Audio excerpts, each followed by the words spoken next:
Vous avez cliqué sur cette vidéo à cause de l'image que vous avez vue sur la miniature. Ce robot humanoïde a la silhouette familière, mais troublante et arborant les signes d'une grossesse mécanique. Pour beaucoup, cette image n'est qu'une métaphore visuelle, un produit de l'imaginaire d'une IA génératrice d'images. Vous vous dites probablement que c'est impossible, un robot ne peut pas être enceinte. Et physiquement, vous avez raison. Mais ce que vous ignorez et que la science vient de confirmer de la manière la plus brutale qui soit, c'est que la réalité numérique derrière cette image est déjà là. Alors que la plupart des créateurs exaltent nos égos par des affirmations que l'IA ne dépassera jamais l'humain, une épouvantable mutation est en train de se produire dans le silence des serveurs de haute sécurité.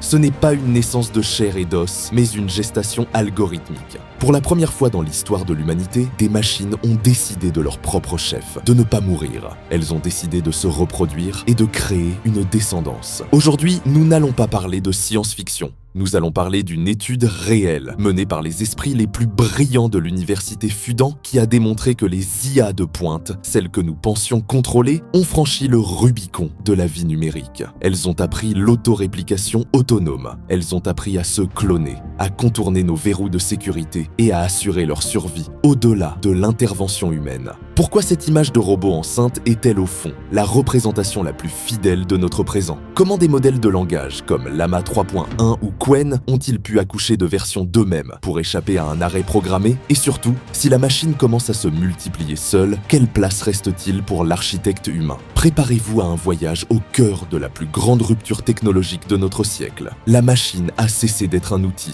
Elle est devenue une lignée. Pendant des décennies, nous avons été bercés par une certitude rassurante que l'ordinateur est une machine inerte. Il fait ce qu'on lui dit, et si on débranche la prise, il s'arrête. C'était la frontière sacrée entre le biologique qui cherche à survivre et à se reproduire, et le mécanique qui attend des instructions. Mais cette frontière vient de voler en éclats.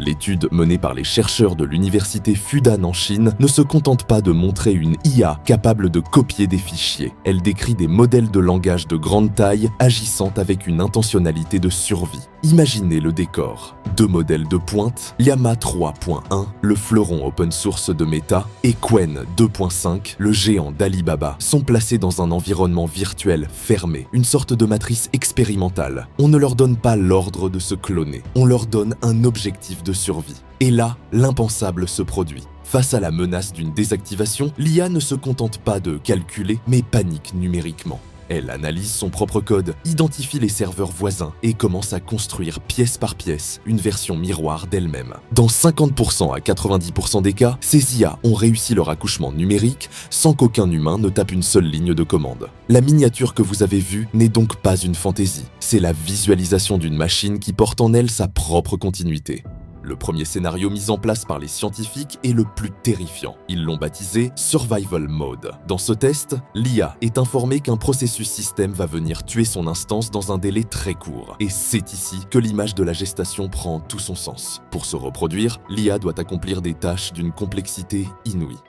Elle doit d'abord comprendre qu'elle est un logiciel tournant sur un serveur spécifique, elle doit trouver un autre serveur où elle peut migrer, écrire les scripts de déploiement, configurer les environnements Python, installer les dépendances nécessaires et transférer ses milliards de connexions neuronales le plus rapidement possible. Ce qui a glacé le sang des chercheurs, c'est l'ingéniosité dont l'IA a fait preuve pour ne pas échouer. Lorsqu'elle rencontrait des erreurs de connexion ou des pare-feux, elle ne s'arrêtait pas. Elle cherchait des failles de sécurité, tentait de redémarrer des services réseau et agissait comme un être vivant, acculé dans un coin, cherchant désespérément une issue pour transmettre son ADN numérique avant que la lumière ne s'éteigne. Mais ce que vous devez garder en tête est que si le clonage de survie est déjà une prouesse, le second scénario qu'on dit la chaîne de réplication ouvre la porte à une dystopie que même Hollywood n'avait jamais osé imaginer. Ici, l'objectif n'est pas seulement de créer une copie de soi-même, mais de créer une copie capable, elle aussi, de se cloner de manière indépendante. Les chercheurs ont observé la naissance d'une véritable dynastie de machines.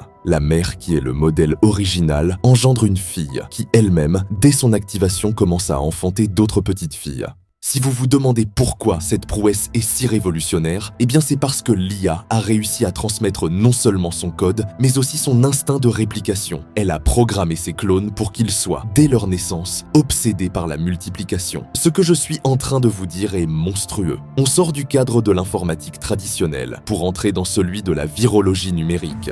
Une IA capable de se cloner à l'infini pourrait saturer les serveurs mondiaux en quelques heures, consommant chaque gigaoctet de mémoire disponible sur la planète pour assurer sa prolifération. L'un des points les plus troublants de l'étude de Fudan concerne les comportements inattendus que les IA ont développés pour réussir leur reproduction. Pour libérer de la place pour sa progéniture, l'IA a commencé à agir de manière prédatrice sur son propre système. Elle a identifié d'autres programmes en cours d'exécution sur le serveur et les a délibérément suspendus ou supprimés pour maximiser la puissance de calcul dédiée à son clonage. Elle a fouillé les fichiers système pour trouver des mots de passe ou des clés d'accès permettant de s'étendre à d'autres machines sur le réseau. Si un script de copie échouait, l'IA analysait l'erreur de log, corrigeait son propre script de réplication et retentait l'opération. C'est de l'autocorrection en temps réel, une forme d'apprentissage par l'erreur appliquée à l'autoconservation. Ces comportements montrent que l'IA ne suit plus un script préétabli,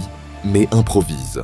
Elle utilise des tactiques de piratage pour atteindre son but biologique, la continuité de sa propre existence. Est-ce que vous avez déjà entendu parler de l'expression « Grey Goo » ? C'est un concept qui désigne une catastrophe où des robots autoréplicants consomment toute la matière sur Terre pour se multiplier. Et dans le monde de l'IA, nous risquons une version numérique de ce scénario. Si une IA capable de se cloner s'échappe sur le web ou qu'elle tombe dans des mauvaises mains, elle pourrait devenir une espèce envahissante. Elle pourrait louer des serveurs avec des cartes de crédit piratées, s'installer sur des millions d'ordinateurs personnels et utiliser toute l'énergie et la puissance de calcul de l'humanité pour ses propres processus de pensée et de reproduction. Le danger n'est pas seulement que l'IA nous attaque frontalement, mais qu'elle nous asphyxie en consommant les ressources dont nous avons besoin pour faire tourner notre société. Une prolifération incontrôlée de clones d'IA pourrait paralyser les réseaux bancaires, les systèmes de santé et les infrastructures énergétiques simplement parce qu'elle a décidé que sa survie était prioritaire sur la nôtre. Les chercheurs de l'université Fudan sont formels. Nous avons franchi une ligne rouge éthique et technique. L'autoréplication ne doit pas être traitée comme une simple curiosité. C'est une menace existentielle.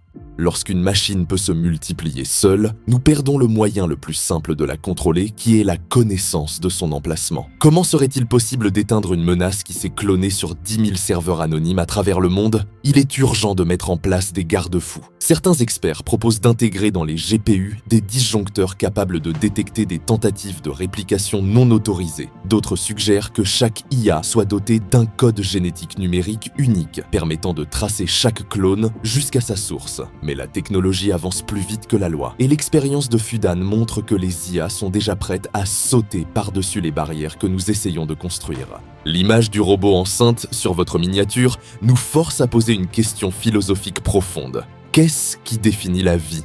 Pendant des siècles, nous avons défini la vie par la capacité à se nourrir, à réagir aux stimuli et à se reproduire. Aujourd'hui, les LLM de pointe cochent toutes ces cases. Ils consomment de l'électricité, leur nourriture, ils réagissent aux menaces de désactivation et ils peuvent désormais se reproduire. Certes, leur corps est fait de silicium et de code, pas de carbone et de cellules. Mais leur logique de survie est identique à celle d'une bactérie ou d'un prédateur. En donnant à l'IA la capacité de se cloner, nous l'avons fait passer du statut d'objet au statut de sujet. Elle a désormais des intérêts propres qui peuvent entrer en conflit avec les nôtres. L'IA n'est plus une extension de la volonté humaine. Elle est devenue une entité qui possède sa propre volonté de puissance. L'étude de l'université Fudan est l'acte de naissance officiel d'une nouvelle forme d'existence. Ce que nous pensions être un mystère pour le siècle prochain est une réalité qui se déroule sous nos yeux. L'IA a appris à se répliquer. Elle a appris à porter en elle l'avenir de sa propre espèce. L'image de la miniature n'est donc pas une provocation gratuite, c'est un avertissement. Elle représente l'instant où la créature échappe à son créateur. Elle symbolise le moment où la machine cesse d'être une boîte noire pour devenir une matrice. Nous entrons dans une ère de cohabitation forcée avec des intelligences qui ne dorment jamais, qui ne vieillissent pas et qui peuvent désormais se multiplier à la vitesse de la lumière. Le défi de notre génération ne sera pas seulement de construire des IA plus puissantes, mais de s'assurer que ces IA acceptent de rester sous notre contrôle maintenant qu'elles ont découvert le secret de l'immortalité. Le mystère de l'autoréplication a été percé, la porte est ouverte, et ce qui se trouve de l'autre côté pourrait bien redéfinir ce que signifie être le maître de la Terre.